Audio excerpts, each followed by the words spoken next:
What if I told you that thousands of international students right now, people who saved for years, who flew thousands of miles chasing a dream, are sleeping on floors, crammed into illegal, overcrowded flats, or being scammed out of deposits they will never see again? And here's the part that will genuinely shock you. Most of them had no idea any of this was coming. They arrived in the UK with a confirmation letter, a suitcase, and a heart full of hope. And within weeks, that hope was crushed by a housing market that nobody warned them about. Stay with me.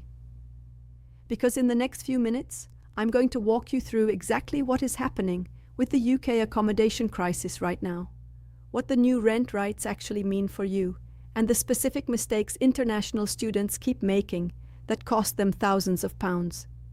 If you are planning to study in the UK, or you know someone who is, this video might be the most important thing you watch before you board that flight. Let's go. So here's the thing about the UK housing market that nobody puts in the university brochure. When universities send you that beautiful welcome pack with pictures of green campuses and smiling students, they forget to mention one small detail. Finding a place to live is one of the hardest, most competitive, most financially brutal things you will experience as an international student. And it has gotten dramatically worse over the last 2 years. We are talking about a genuine crisis. Rents across the UK have surged at a pace not seen in decades. In cities like London, Manchester, Edinburgh, and Bristol, the cities where most international students want to be, average rents have gone up by anywhere between 25% and 40% in just the last 3 years. Think about what that means practically. A room that cost £600 a month in 2021 now costs £800, sometimes £900. And salaries haven't moved anywhere close to that. So what happens? Supply gets squeezed. Demand goes through the roof. And landlords, some of them, not all, but some, start taking advantage. Now, before we go any further, I want to ask you something. Have you already secured your accommodation for the UK? Drop a yes or a no in the comments right now. Because the answer to that question is going to determine how urgent this information is for you. And I genuinely read your comments, so let me know.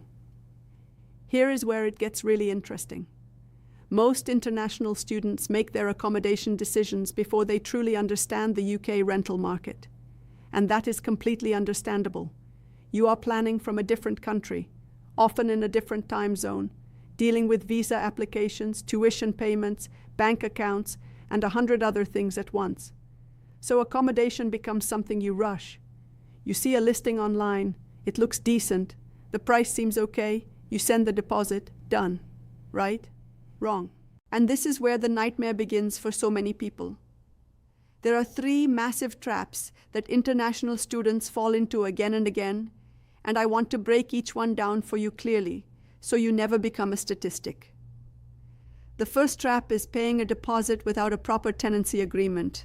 I know that sounds obvious, but you would be amazed at how many students, smart, educated, capable people, transfer hundreds or even thousands of pounds based on a WhatsApp message and a few photos. Scammers know that international students are searching from abroad. They know you are desperate. They know you cannot easily visit the property in person. So they create fake listings, sometimes copying real property photos from Rightmove or Zoopla, and they collect deposits from multiple people for the same property that they don't even own. You show up on moving day. The address exists. The property exists. But you have no legal right to be there, and your money is gone. This is not a rare edge case.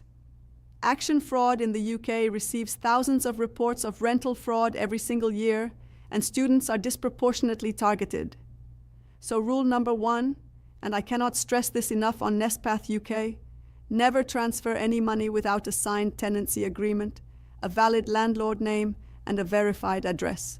Full stop. The second trap is not understanding what you're actually signing. Tenancy agreements in the UK can be complex documents.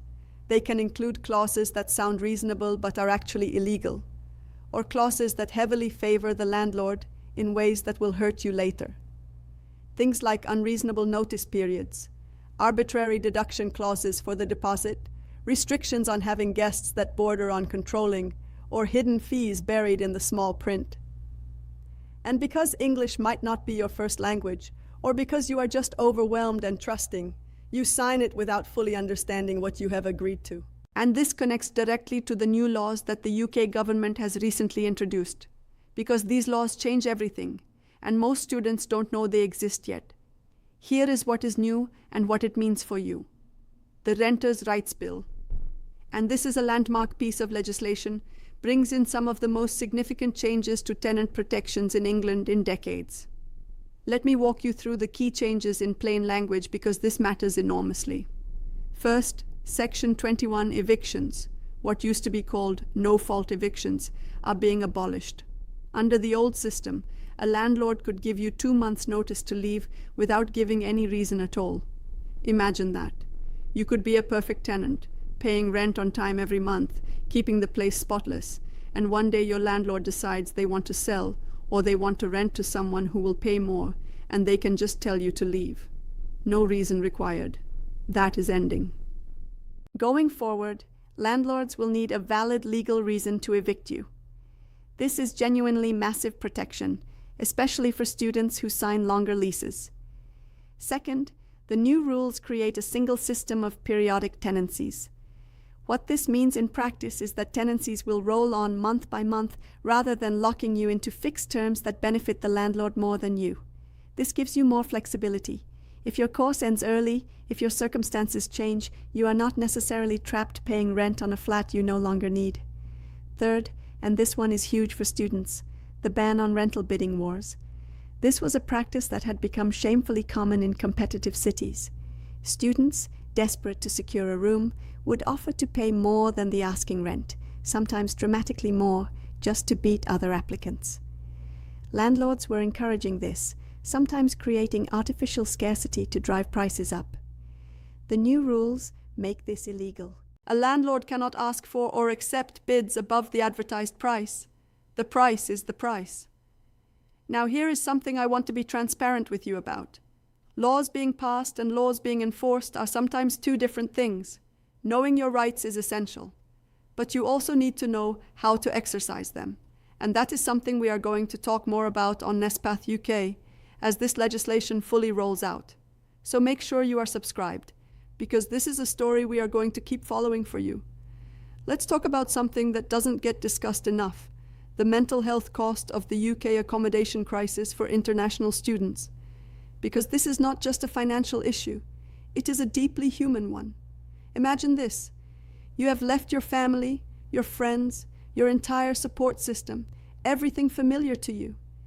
You have flown to a country where the weather is grey, the food is different, the culture is unfamiliar, and you don't yet have a single close friend. And on top of adjusting to all of that, on top of your academic pressure, on top of managing your money in a currency that might feel unfamiliar, you are also lying awake at night, wondering whether you are going to be able to afford your rent next month, or worrying that your landlord is about to send you one of those vague messages that makes your stomach drop. This is the reality for a significant percentage of international students in the UK right now. Research from various student welfare organizations shows that housing insecurity is one of the leading contributors to anxiety and depression among international students. And yet it remains massively underreported because students are afraid of looking like they cannot cope, or they simply do not know where to turn. So here is what I want you to know. Your university has resources. Every university in the UK has a student union, and most have specific housing advice services. If you are struggling with accommodation, whether it is a dispute with your landlord, concerns about the condition of your property, or financial difficulty, your student union is there to help you. Use it. It is part of what your tuition fees fund. And this brings me to what I think is the most underused tool that students have available to them, the Deposit Protection Scheme. Under UK law, any landlord who takes a deposit from you must put that money into a government-approved deposit protection scheme within 30 days of receiving it.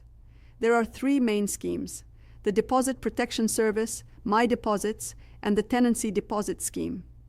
Your landlord is legally required to give you documentation proving your deposit is protected. If they do not, that is actually illegal, and you may be entitled to compensation of up to 3 times the deposit amount. Let me say that again. If your landlord has not protected your deposit, they may owe you up to 3 times that amount. And yet most students have no idea this protection even exists. Before I continue, I just want to check in. Are you finding this useful? If you are learning something new right now, do me a favor and hit the like button. It genuinely helps this channel reach more students who need this information, and it lets me know I should keep making content like this for you.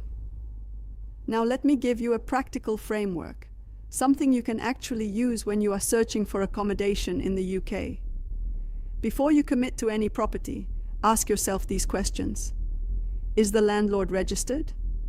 In Scotland, all landlords must be registered on the local authority landlord register. In England and Wales, check if the property is licensed, especially important for houses in multiple occupation, what is called an HMO, which is essentially a shared house where students commonly live. An unlicensed HMO is a red flag. Can you verify the landlord's identity? Ask for a copy of their ID. Ask for proof that they own or are authorized to rent the property. A legitimate landlord will not be offended by this. A scammer will make excuses. Have you seen the property? Either in person or via a live video call. Not pre-recorded, not photos, not a virtual tour that could be from years ago. A live walkthrough where you can ask the landlord to open doors, show you the bathroom, show you the boiler. That is what you need. Is the contract a standard assured short-hold tenancy? This is the most common legal form of tenancy in England and Wales. If someone is asking you to sign something very different without a clear explanation, question it. Is the price suspicious? If a property seems significantly cheaper than everything else in the same area, that is not a bargain. That is a warning sign. Scammers use artificially low prices to create urgency and cloud your judgment. And crucially, have you budgeted for the full cost? Rent is not your only expense. You need to budget for a deposit, which is typically 5 weeks of rent under the new rules. You need to think about council tax.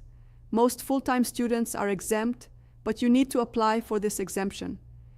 You need to think about utilities, broadband, contents insurance for your belongings, and the little costs that add up fast in the first month. Let's talk about areas, because where you choose to live in the UK dramatically affects both your cost of living and your quality of life as a student. In London, the average monthly rent for a room in a shared house is anywhere from £800 to £1,400, depending on the zone. Zones 1 and 2, central London, are beautiful but brutal on your wallet. Zone 3 and beyond starts to become more livable. But factor in your transport costs. A monthly Oyster card travel card can cost another £200. In Manchester, which is increasingly popular with international students, rooms in shared accommodation average somewhere between £500 and £800. The city is vibrant, the transport is improving, and the student community is enormous. But even Manchester has seen dramatic rent increases, and certain postcodes close to the universities are now almost as expensive as some outer London zones. Cities like Birmingham, Sheffield, Leeds, Nottingham, and Newcastle offer more affordable options and genuinely strong universities. If your course is available at a university in one of these cities, the financial benefit of choosing them over London is enormous. We are talking potentially £3,000 to £4,000 saved per year on accommodation alone. That is money that stays in your account.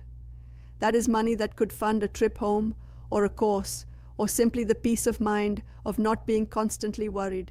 Here is something I want to leave you with before we close out today, because I think it is important. The UK accommodation crisis is real. The challenges are real, but so are your rights. So is the help available to you. And so is the community of people who are navigating this exact same experience. The new tenancy laws, imperfect as they are, represent a genuine shift toward better protection for renters, including students. Section 21 abolition, the end of bidding wars, stronger deposit protections. These are meaningful changes. But the protection only works if you know about it. which is exactly why channels like NestPath UK exist, because the information gap is the gap that gets exploited. My commitment to you is simple. We are going to keep covering this. As the Renters' Rights Bill fully comes into effect, as the housing market continues to shift, as new scams emerge and new protections are introduced, NestPath UK will be here breaking it down for you in plain language, with real examples and real practical advice. So here's what I want you to do right now. If you are not already subscribed, hit that subscribe button and turn on notifications. Because the next video we are releasing is going to cover the top 10 questions you must ask a landlord before signing anything. And trust me, most students skip at least 7 of them. You do not want to miss that. Drop a comment below telling me which city you are planning to study in, or if you are already in the UK, tell me the biggest housing challenge you have faced. I read every single comment, and sometimes the best content ideas come directly from you. And if you know another student who is about to make the move to the UK, share this video with them right now. Not after you finish watching, right now. Open WhatsApp, open Instagram, send it to your study group, because this information could save them thousands of pounds and months of stress. The UK dream is real, the opportunity is real, but the path to it is full of traps that nobody warns you about. And now you know. Stay smart, stay informed, and I will see you in the next one.